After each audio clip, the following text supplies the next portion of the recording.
Alright, y'all, welcome back to your daily dose. I am your host, Alize, and this is a daily dose for y'all already know we stay doing the most, okay? So, I promised y'all a video. Actually, I got two videos. I'm going to come out with a second one probably today, towards the end. This video is going to be the power of repetition, okay?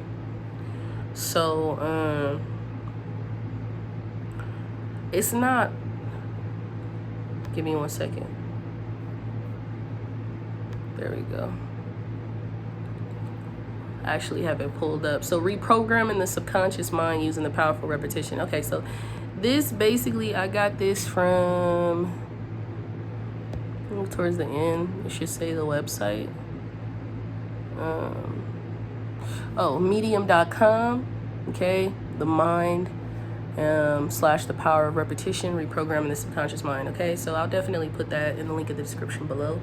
So we're gonna go ahead and get started. Okay, the subconscious mind, we all know that the subconscious mind is what controls our emotions, our thoughts, our feelings, and also, you know, the things that we're mostly unaware of. Like, for example, like, you don't tell yourself consciously to breathe. You're not consciously breathing. You're unaware you're breathing half the time.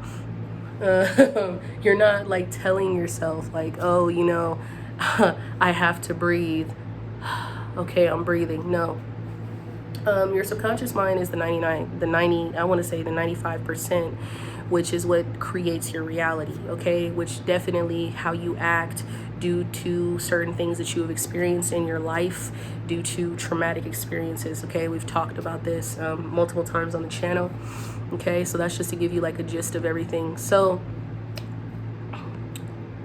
I want to talk about the power of repetition. Repetition can actually be a good thing and it can be a bad thing, okay? So we're going to first talk about why repetition is a good thing, and repeating affirmations on a daily basis on how it's actually helping grow your subconscious mind and helping you grow as an individual due to you repeating these affirmations, okay? When you repeat affirmations, whether it's good or whether it's bad, and whether you're unaware of it or you're consciously aware, you are creating everything as a milestone that is around you. Everything that is around you, you are creating, okay?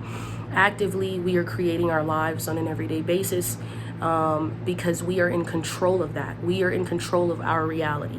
And what I mean by our reality is our inner world, our thoughts, our feelings, emotions, and so on and so forth, okay?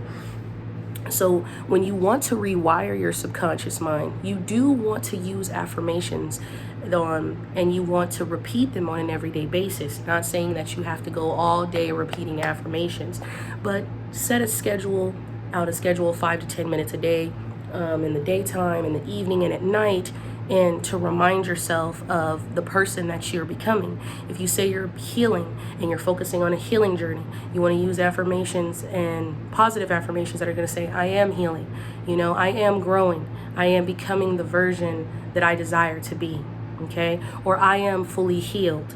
And you will then start to see, as you repeat those affirmations, you will then take actions in your everyday life to heal yourself, whether that's through yoga, meditation, going to the gym, healing yourself spiritually, getting more in touch with God, you know, writing, journaling, doing things that are going to make you feel fulfilled inside, okay? So it's really important that we remember repetition is the most powerfulest thing.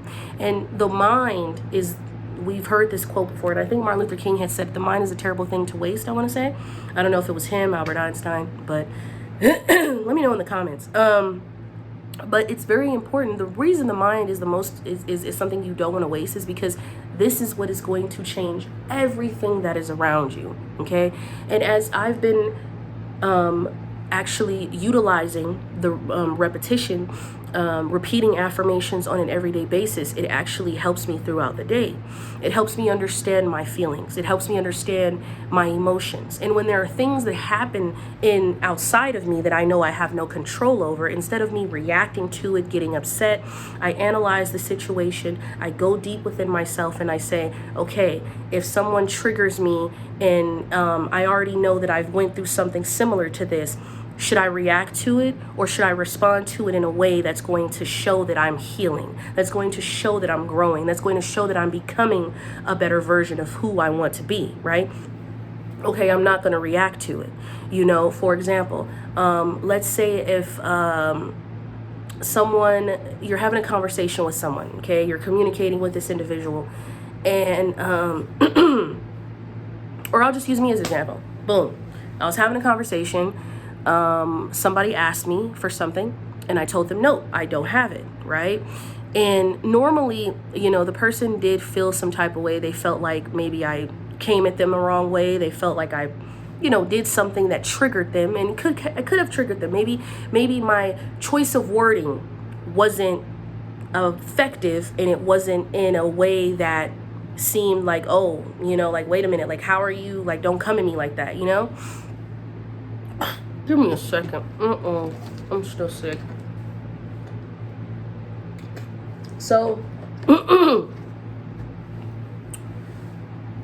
they then proceeded to tell me, oh, you didn't have to respond like that, Alize. You didn't have to say that, Alize. And instead of me, normally I would get upset and I would probably, make the situation more than what it was. But I chose to see it from their perspective. And I said, maybe I could have used it in another, maybe I could have said something differently. Maybe I could have done this. So instead I was just like, you know what? I apologize. Okay. I didn't apologize because I was trying to just get them to get over the situation, but it was more of me coming from a genuine place and analyzing it and saying, okay, none of us, we just kind of, maybe we just came off on a certain level. And maybe, through text messaging, I don't like to text because when you're texting people, you don't really understand, like, through text. It's best to hear or actually see the person in reality, to where you can know how they feel, see their facial expressions and things of that nature. So that way you don't have to put yourself, you're not thinking like, damn, I might, I could just say this and then they might take it a certain way. Because I've done that multiple times because people have said things and I'm just like, what the fuck? What are you saying? So instead of me getting upset about it, I chose to say, I apologize if I came off a certain way. That was not my intention. However, I will in the future use more effective wording and, rather than just, what I'm saying? Just flat out saying something that may have triggered that person. Now, the old me probably would have been upset and would have took it out of context and probably would have been like, what the fuck, da-da-da-da-da, and made the situation a whole lot worse, right? And not to say that I'm at fault or the person's at fault, but it's more so it was a small, just a small verbal altercation that maybe we just disagreed on something, and that's when we have to use our communication, our interpersonal effectiveness, okay? So the reason I decided to use that as an example is because that was a part of me. That was a part of my healing. That was a part of me, like, that's something that I tell myself. I say, I'm healing, I'm growing. And how I'm growing, I learned that instead of reacting to something, I rather respond to it, or I may not respond. Sometimes not everything deserves a response, okay?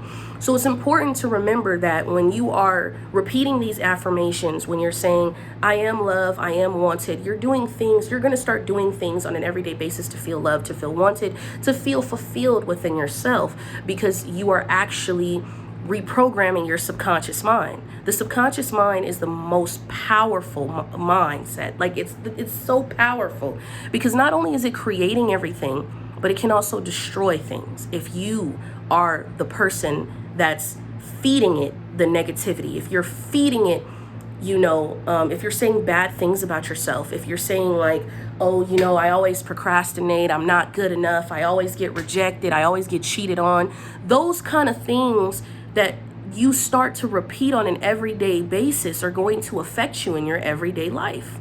So it's up to you to whether or not you want to change that. And how do you change that? You first sit down with yourself. You first tell yourself, okay, I'm starting to see that there are things in my life that happen that I don't like that happen. But why do these things continue to happen? Why am I constantly repeating the same things that are happening, that used to happen to me before, in my present? I don't want that. have a conversation with yourself, have an honest, open conversation with yourself, and be able to sit down. And when you have that conversation, you tell yourself, you write it down, whether you're looking into a camera and talking to yourself, whatever it is, you write it down, you talk to God, you talk to the universe, and you say, these are things that I want to change. And how do you do that? You first analyze, you first acknowledge that it's a problem. And when you acknowledge that you have the problem, and when you, it's not to say to blame, it's not to put blame on yourself. It's taking accountability. Blaming and accountability are two different things. You're not blaming yourself, but you're taking responsibility for your life, and you're taking your life back by taking all the power from the giving, from the power of you giving to other people, other dimensions, other universes, whatever. You're taking your power back, you're holding yourself accountable, and you're acknowledging that these are now the steps, that this is something that I need to change in order to change my life overall. Okay.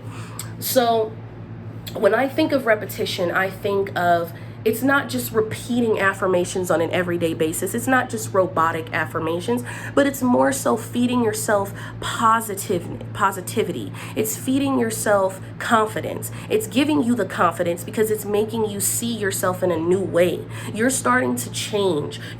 People are starting to see you change. They're starting to see the glow in you. They're starting to see that you're prioritizing yourself. This creates boundaries, healthy boundaries. This helps you to be able to say no when it's needed, and be able to not feel bad about saying no. And that lets people know, like, you know what, you respect yourself, you value yourself, because the power of repetition is teaching you about is teaching you about who you really are. It's teaching you about the things that you can actually change in your life to become who you want to be. Okay, so we want to remember that society has a way of telling us and molding us in a way of basically society has this way of saying this is who you are, or this is who you need to be in order to be beautiful. And society does not know what beautiful is, because the outside world doesn't know that a lot of people walking around on this planet are numb. A lot of people walking around on this planet are lost souls, and they're lost souls because they are actually accustomed to society's standards, and they've grown accustomed, they've adapted to that, they've assimilated to it. And the reason they've assimilated to it is because they have allowed other people to make them think that, oh, this person knows how I am, so this is really how I must be. Now, I'm not saying, it's a difference between criticism and it's a difference between constructive criticism. If a person is telling you, like, hey, this is something I see in you that you do need to change, and if you don't change it, your life is going to go plateau, that's different. But if somebody's just criticizing you, 9 times out of 10, they're projecting. And when you subconsciously take that in, you will start to then act like that individual, or you will start to then have this persona of you that's not your persona. You don't even know who you are because you're lost. Okay. And one thing we want to do is we want to be able to know ourselves. And the way you're able to know yourselves is through actual journaling, is through actual meditation, is through actual yoga, is through reading books. You know what I'm saying? Is to actually spending time with yourself and finding out what you want to do. Okay, so if you have any questions, just put them in the comments. I hope you guys enjoyed this video. All right.